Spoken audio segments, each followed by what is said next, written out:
remember about the reticular activating system. Yeah? This is the one where you can go and look for something, and it might be cars or suits or clothes, whatever it might be. And it's the time when you think that nobody else has got it, you go and buy it, you walk out the shop, and then you notice that everybody seems to have got it. And that's what your reticular activating system does. It starts looking out for the very things that you want.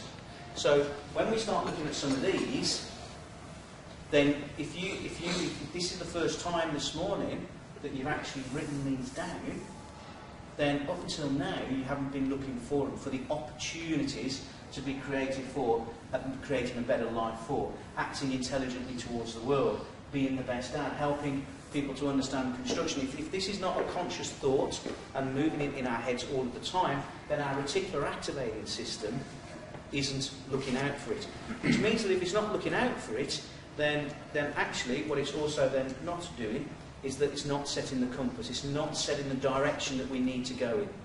And that's really important as well, is that we set the direction. It's when we put it down in black and white that then our brains can take it on board and we can start to see the direction that we are heading in. Now the question is now that you need to ask yourselves is, how strong is your goals, your personal goals? We talk about legacy, we talk about purpose, we talk about where we want to be in the next 6 months, we talk about the fact that we want to be independent, we want a fun-filled life. What does that look like? How have you mapped that out? Where does that fit into in your life, within your business? If your business isn't set up, what kind of work-life balance have you got? What kind of goals have you set according to that? We talk about guiding others. How are we going to guide others? Where do we need to go? Here comes that altruism, that altruistic outlook that needs to connect, so that then we can start to take those small little steps that we move towards our goals, and so therefore we achieve our purpose.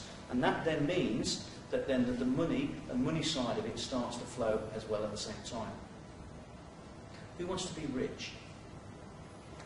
Now give me the number. Have we got a number on what they want? Yeah? Cool. Nobody else got a number? Okay, at this moment in time, there's only one other person outside of me who's going to get the number that they want. Remember the story in The Secret by Rhonda Byrne, where it says that the bloke who put the cheque up on the ceiling for $1 million, and 1 year later he got $986,823,000 because he created enough opportunities based off his particular activating system. Had he failed, I think as she says in the book, if that's failure, I'll take that every single year. Because that was about $900,000 more than he'd had the previous year.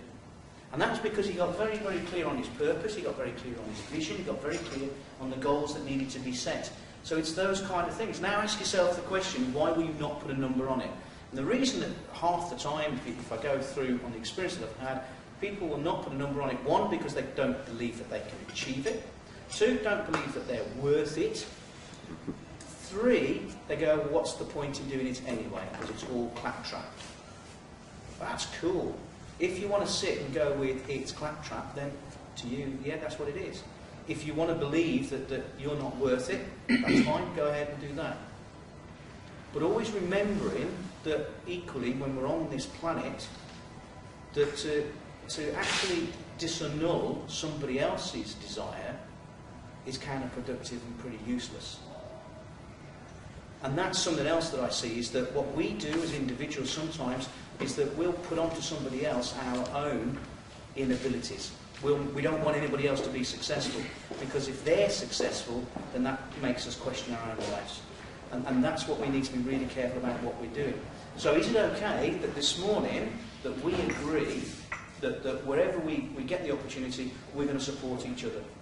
Yeah, and that for this moment in time, for this hour and a half, 2 hours that we're together, that every time somebody says something, that we are going to mentally support them. Because that's what we need to do. We need to listen to what everybody else is doing as well.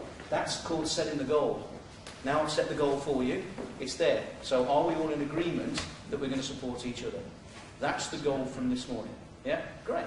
Now, all of a sudden that now means that for the next hour and a half, you're going to consciously go, yep, that's a great idea, because that's what you're going to start saying. You'll start saying those kind of things.